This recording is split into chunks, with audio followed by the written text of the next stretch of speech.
الحمد لله وكفى والصلاة والسلام على من لا نبي بعده ولا رسول بعده ولا معصوم بعده. أما بعد فأعوذ بالله من الشيطان الرجيم. بسم الله الرحمن الرحيم. لقد رضي الله عن المؤمنين إذ يبايعونك تحت الشجرة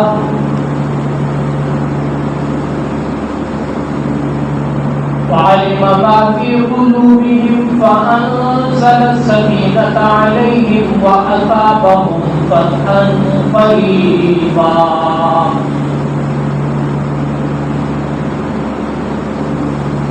قال النبي صلى الله عليه وسلم: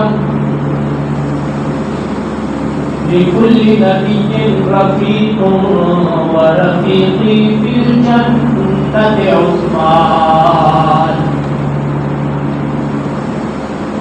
أو كما قال عليه الصلاة والسلام: صدق الله وصدق رسوله النبي الأمي الكريم،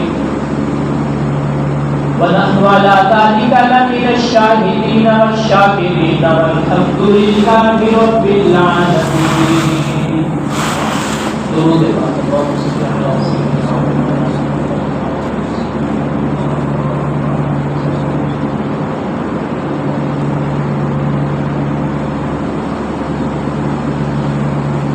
گزشتہ جمعۃ المبارک کو امیر المومنین خلیفۃ المسلمین خلیفہ راشد ثوب دوہرے داماد نبی حضرت سیدنا عثمان غنی رضی اللہ تعالی عنہ کی سیرت و کردار، فضائل و مناقب پر چند معروضات آپ حضرات کے سامنے عرض کی تھی، اور اس کے ساتھ ساتھ وعدہ کیا تھا کہ انشاءاللہ آئندہ جمعہ شہادت سیدنا عثمان غنی رضی اللہ تعالیٰ عنہ پر بات ہوگی۔ نبی کریم صلی اللہ علیہ وسلم جب اس دنیا سے رخصت ہوئے، آپ علیہ الصلوۃ والسلام ایک ایسی جماعت چھوڑ دی گئے کہ جن کے بارے میں اللہ رب العزت نے آپ سے وعدہ کیا تھا کہ اس جماعت کو اور ان میں سے ایسے لوگوں کو لَيَسْتَخْلِفَنَّهُمْ فِي الْأَرْضِ، میں زمین پر خلافت عطا کروں گا، كَمَا اسْتَخْلَفَ الَّذِينَ مِنْ قَبْلِهِمْ، جیسا کہ ان سے پہلے لوگوں کو خلافت عطا کی، اور وہ خلافت فی الارض ہوگی، یعنی زمین پر فتوحات ہوگی، علاقے فتح کریں گے۔ پھر چشم فلک نے وہ منظر دیکھا کہ امیر المومنین خلیفہ دوم سیدنا عمر فاروق رضی اللہ تعالیٰ عنہ جب مصلی رسول پر شہادت کا رتبہ پا کر اس دنیا سے رخصت ہوتے ہیں تو اسلام کا پرچم 22 لاکھ مربع میل تک لہرا چکا ہوتا ہے، اور آپ کے بعد خلافت کا بار سیدنا عثمان غنی رضی اللہ تعالیٰ عنہ کے سر آتا ہے، اور حضرت عثمان فتوحات اسلامیہ میں اور اضافہ کرتے ہیں، یہاں تک کہ 22 لاکھ سے 44,45,000 مربع میل تک اسلامی سلطنت کا قلمرو پہنچ جاتا ہے۔ حضرت سیدنا عثمان غنی رضی اللہ تعالیٰ عنہ کے دور میں انطاکیہ، سیستان، کرمان، قلات، خشکی کے راستوں سے، بلوچستان کے راستے سے خلاق تک، خزدار تک سیدنا عثمان غنی رضی اللہ تعالیٰ عنہ کے دور میں فتوحات ہو گئی۔ حضرت عثمان غنی رضی اللہ تعالیٰ عنہ نے تشدیدی کام بہت سارے کیے، ان میں سے ایک یہ کہ بحری بیڑوں کے ذریعے بحری بیڑوں کا حکم دیا سیدنا علی معاویہ کو، اور بحری بیڑا حضرت علی معاویہ نے حضرت عثمان کے حکم پر تیار کیا اور سمندر کے ذریعے بھی جہاد کیا، اور اللہ کے نبی صلی اللہ علیہ وسلم کی اس بشارت کو پورا کیا جو آپ نے فرمایا کہ میری امت کے کچھ لوگ ہوں گے یغزون البحر، جو سمندر میں جہاد کریں گے، قد اوجبوا لهم، اللہ تعالیٰ ان پر جنت واجب کر دیں گے۔ اس کی مصداق سیدنا عثمان غنی رضی اللہ تعالیٰ عنہ بنے، جہاں پر دیگر کئی علاقے فتح ہوئے، وہاں پر بحری بیڑوں اور بحری راستے کے ذریعے سیدنا عثمان غنی رضی اللہ تعالیٰ عنہ کے دور میں 23 ہجری میں، بعض روایات کے مطابق اس سے آگے کچھ عرصہ تھا، حضرت مغیرہ اور دیگر کچھ صحابہ جو ہے ہمارے اس علاقہ کراچی کے قریب دیوبند تک پہنچ گئے، دیوبند کی بندرگاہ میں، اور یہاں آ کر اس وقت راجہ گہر کا باپ راجہ چچ بن سیلائے حکمران تھا، اس کی فوج کے ساتھ اس وقت آ کر صحابہ کرام نے مقابلہ کیا، اور اس راستے سے اگر دیکھا جائے تو کابل اور ہلمند سے ہوتے ہوئے حضرت عثمان کے دور میں اسلامی سلطنت کا پرچم یہ پشاور اور سوابی تک آیا، اور پھر وہاں سے حضرت مالک بن ابی صبرہ ازدی عتکی رضی اللہ تعالیٰ عنہ سوابی سے یہ دریائے سندھ کو پار کر کے ہمارے اس علاقہ اٹک میں آئے، اور یہ جو چچ کا علاقہ ہے وہاں پر راجہ چچ کا قلعہ ہوتا تھا، قلعہ چچ، اور اسی چچ کی وجہ سے بعد میں یہ علاقہ چچ مشہور ہوا۔ تو حضرت محمد بن ابی صبرہ ازدی عتکی رضی اللہ تعالیٰ عنہ نے اس علاقے کو فتح کرنے کے لیے یہ ایک بستی قائم کی، چونکہ ان کا قبیلہ تھا العتق قبیلے کے نام سے قریۃ العتق نام کی بستی قائم کی، یہی العتق بعد میں بدلتے بدلتے اٹک بن گیا۔ تو ہمارا جو ضلع اٹک ہے یہ بھی صحابی رسول کی نسبت سے قبیلے کے نام پہ، اور وہ صحابی حضرت عثمان کے دور میں آیا۔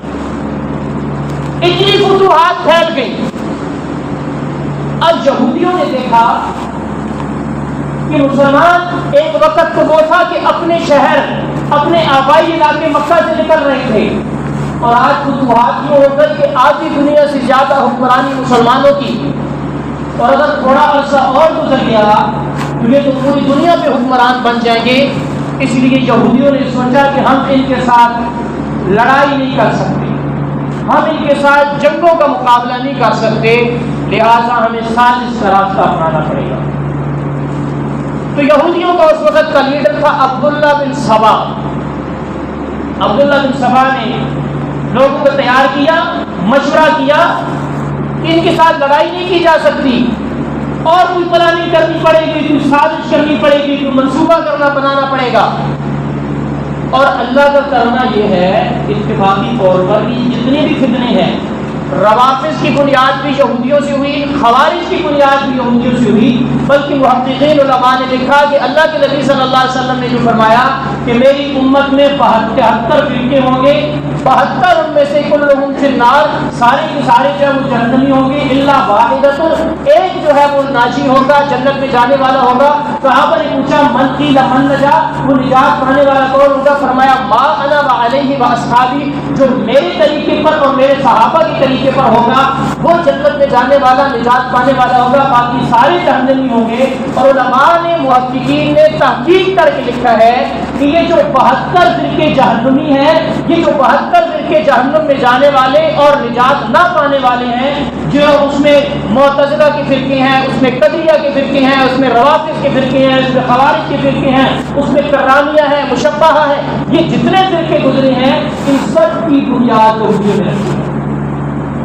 عبداللہ بن سبا نے جمع کیا، کہا کہ ہم ان کا مقابلہ نہیں کر سکتے، لہٰذا ہم ایسا کرتے ہیں کہ ہم ظاہری طور پر مسلمان ہو جاتے ہیں، مسلمانوں کے اندر گھس کر سازش کرتے ہیں ان کے خلاف۔ چنانچہ عبداللہ بن سبا اور اس کے کچھ لوگ انہوں نے ظاہری طور پہ کلمہ پڑھا، اور کلمہ پڑھنے کے بعد دور دراز علاقوں میں چلے گئے. جیسے وہ عیسیٰ علیہ السلام اور دین عیسوی میں وہ ساول اور پولس کے نام سے ایک کردار ہے جس نے عیسائیت کو تباہ کیا، ایسے ہی اس نے کوشش کی.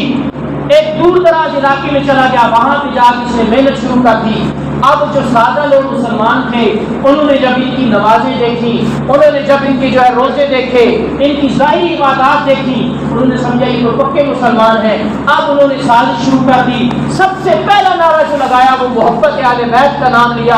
انہوں نے کہا کہ ہم محبت اہل بیت کی بات کرتے ہیں، اہل بیت رسول سے ہم محبت کرتے ہیں. یہ سب سے پہلا نعرہ تھا. اب کون مسلمان ہے جو اہل بیت رسول کی محبت سے انکار کر سکتا ہے؟ کون مسلمان ہے جو اہل رسول کی محبت نہ کرے؟ چنانچہ صاحب مسلمان ان کے ساتھ ملتے چلے گئے. جو سادہ لوگ نئے نئے مسلمان تھے وہ ان کے ساتھ ملے. جب انہوں نے جتھا مضبوط ہوتا چلا گیا، اب انہوں نے دوسرا نعرہ یہ لگایا کہ نبی کریم صلی اللہ علیہ وسلم کے وصی اور خلیفہ، وصی رسول اللہ و خلیفۃ بلا فصل جو ہے وہ حضرت علی تھے. حضرت علی کا حق خلافت تھا کہ ابو بکر و عمر اور حضرت عثمان جو خلیفہ بنے ہیں ان کی خلافت ناحق ہے، لہذا ابو بکر و عمر تو چلے گئے ہیں، اب عثمان خلیفہ ہے، عثمان کو خلافت سے دستبردار کیا جائے. یہ بنیاد ہوئی یہودیت نے یہ سازش کی.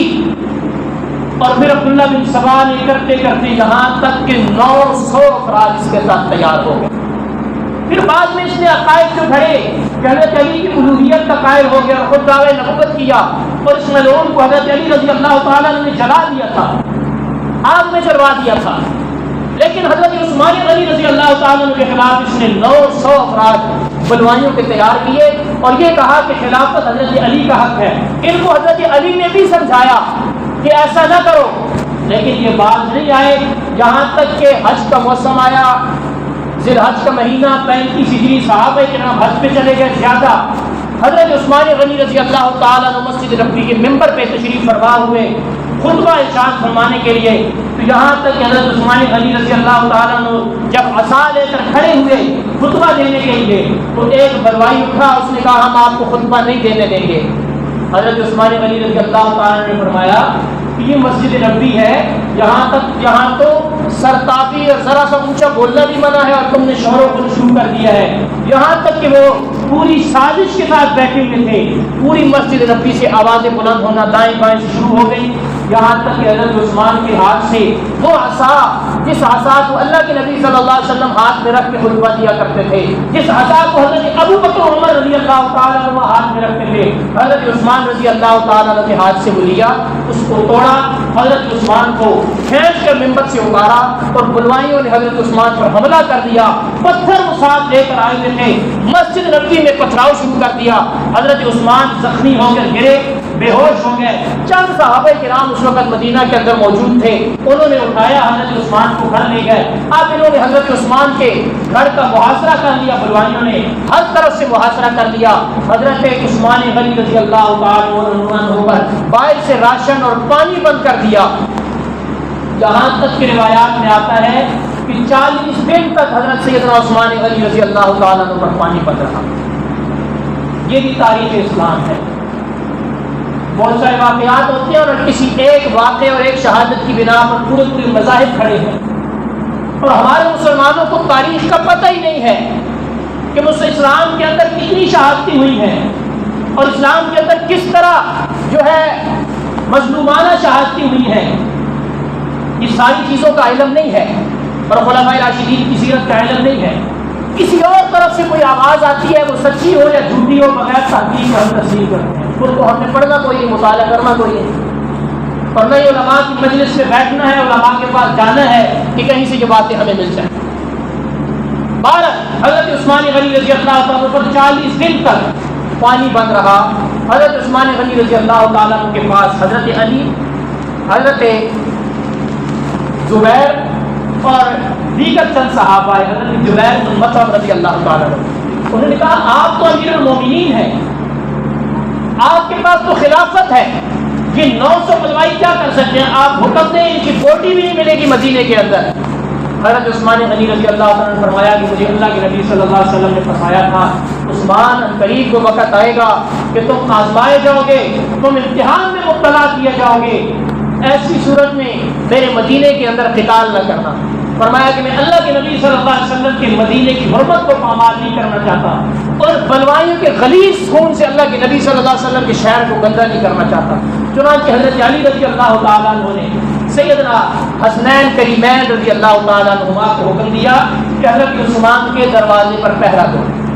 حضرت عثمان کے دروازے پر حضرت حسن و حسین رضی اللہ تعالیٰ عنہما پہرا دے رہے ہیں، اور حضرت عثمان پر جب پانی کی شدید پیاس لگی تو پیغام بھجوایا حضرت سیدہ عائشہ صدیقہ رضی اللہ تعالیٰ عنہ حضرت علی کے پاس کہ کسی طرح پانی مجھ تک پہنچا دو۔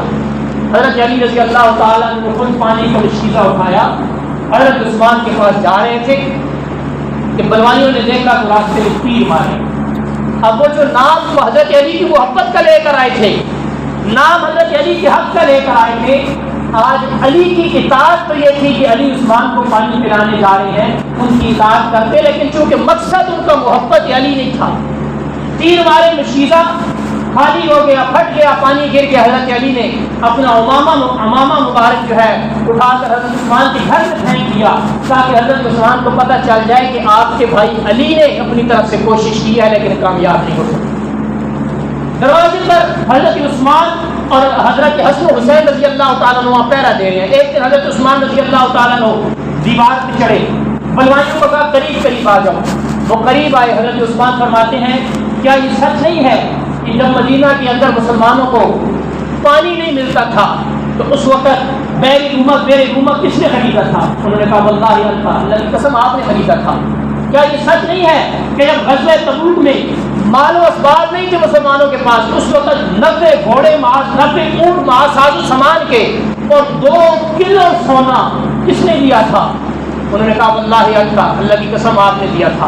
حضرت عثمان نے کہا کیا یہ سچ نہیں ہے کہ قرآن کریم جمع کرنے والا میں ہوں؟ انہوں نے کہا اللہ کی قسم آپ کی ہے۔ حضرت عثمان نے کہا کیا یہ سچ نہیں ہے کہ جب مسجد نبوی کی توسیع کی باری آئی تھی تو اس کی جگہ میں نے خریدی تھی؟ انہوں نے کہا بے شک آپ ہی ہے۔ پھر حضرت عثمان نے کہا کہ مسلمانوں کو کسی آدمی کو 3 وجہ سے قتل کیا جا سکتا ہے، یا تو وہ اس نے کسی کو قتل کیا ہو، قصاص سے اس کو قتل کیا جائے، میں نے تو آج تک کسی کو تھپڑ بھی نہیں مارا، کوئی مرتد ہو جائے اس کی بنا پر اس کو قتل کیا جاتا ہے، میں تو مرتد نہیں ہوا، اگر تم کہتے ہو تو میں کلمہ پڑھ دیتا ہوں تم میرے ایمان کے گواہ ہو جاؤ۔ تیسری بات کوئی زانی ہو، زنا کرے اور شادی شدہ ہو تو اس کو سنسار کر کے قتل کیا جائے گا، میں نے تو آج تک کسی نامحرم کی طرف دیکھا بھی نہیں ہے، اب شرعی اصولوں کے مطابق تو تم مجھے قتل نہیں کر سکتے۔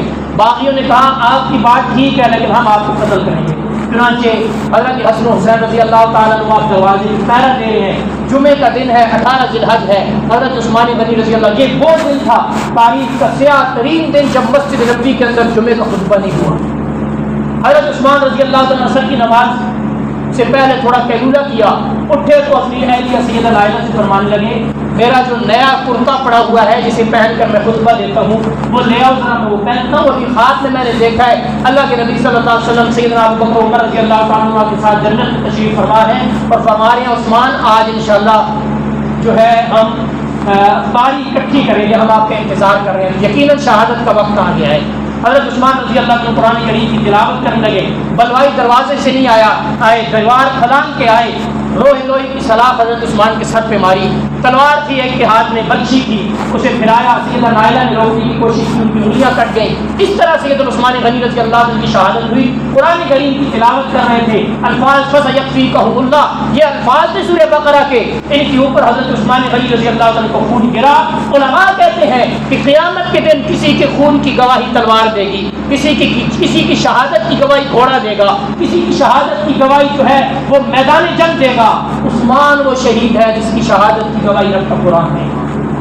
حضرت عثمان غنی رضی اللہ عنہ کی یوں مظلومانہ شہادت ہوئی۔ 2 دن تک حضرت عثمان کے گھر کا انہوں نے محاصرہ کی رکھا، شہادت کے بعد بھی آپ رضی اللہ تعالیٰ عنہ کا جسد اثر اٹھانے کی اجازت نہیں دے رہے تھے۔ پھر سیدہ حفصہ رضی اللہ تعالیٰ عنہ ام المومنین، انہوں نے پیغام بھجوایا اور کہا کہ مسلمانوں کو اعلان کر کے کہہ دو کہ اگر آج عثمان کا جنازہ نہ اٹھایا گیا تو نبی کی زوجہ، نبی کے حرم سیدہ حفصہ خود نکلے گی اور عثمان کو خود دفن کرے گی۔ یہ بات جب بلوائیوں نے سنی تو وہ سمجھ گئے کہ اب نبی کی اہلیہ اگر نکل کے آ گئی تو ہماری خیر نہیں ہے۔ چنانچہ بلوائیوں نے اجازت دی، حضرت عثمان کا جنازہ اٹھایا گیا، جنازہ اٹھا کے لے جایا جا رہا ہے، تب بھی جنازے پر تیر برسائے جا رہے ہیں۔ جنت البقیع کے آخری حصے میں حضرت عثمان غنی رضی اللہ عنہ کو مدفون کیا گیا۔ پھر حضرت علی نے حضرت حسن و حسین رضی اللہ تعالیٰ عنہ اور دیگر نوجوان صحابہ کو پھر وہاں پہ کھڑا کر دیا کہ قبر عثمان کا پہرا دو، کہیں ایسا نہ ہو کہ یہ حضرت عثمان کے جسد اطہر کو نکال کے لے جائے۔ یہ حضرت عثمان غنی رضی اللہ، پھر حضرت عثمان کی شہادت کے بعد حضرت علی رضی اللہ تعالیٰ عنہ خلیفہ راشد منتخب ہوئے۔ پھر یہ حضرت عثمان کی شہادت پہ فتنوں کا سلسلہ شروع ہو چکا تھا۔ اللہ کے نبی نے فرمایا تھا جب دروازہ ٹوٹ جائے گا پھر فتنے اسلام میں ایسے داخل ہوں گے کہ رکنے کا نام نہیں لیں گے۔ پھر فتنے داخل ہونا شروع ہو گیا۔ پھر یہی پلوائی تھے، یہی ٹولہ تھا جس کی وجہ سے جنگ صفین ہوئی، جنگ جمل ہوئی، ہزاروں صحابہ شہید ہوئے۔ پھر واقعہ کربلا تک بات پہنچی۔ بنیاد جہاں سے شروع ہوئی تھی، عرض کرنے کا مقصد یہ ہے صحابہ کرام رضوان اللہ تعالیٰ علیہ مجمعین کی یہ زندگی ہے، اس زندگی کو پڑھنا، سمجھنا، سننا، سیکھنا، اپنے بچوں کو بتانا کہ صحابہ نے دین کے لیے بڑی قربانیاں دی ہیں۔ آج ہمیں تو گھر بیٹھے دین مل گیا، آج ہمیں تو ماں کی گود میں کلمہ مل گیا، اس لیے قدر نہیں ہے۔ صحابہ کرام نے یوں جانیں پیش کی ہیں، جانوں کے نذرانے پیش کر کے دین ہم تک پہنچایا ہے۔ ان کی زندگیوں کو سمجھنا پڑے گا، ان کی زندگیوں کو پڑھنا پڑے گا، اپنی اولادوں کو، اپنے بچوں کو، آنے والی نسلوں کو ان کی سیرت سے روشناس کرانا پڑے گا تاکہ ہماری آنے والی نسلیں اپنا آئیڈیل، اپنا ہیرو اور اپنا رہنما انہی صحابہ کرام کو مانے جن کو اللہ اور اللہ کے رسول نے ہمارے لیے رہنما بنایا ہے۔ اللہ رب العزت سے دعا ہے دین متین کی سمجھ اور اس پر عمل کرا ہونے کی توفیق عطا فرمائے۔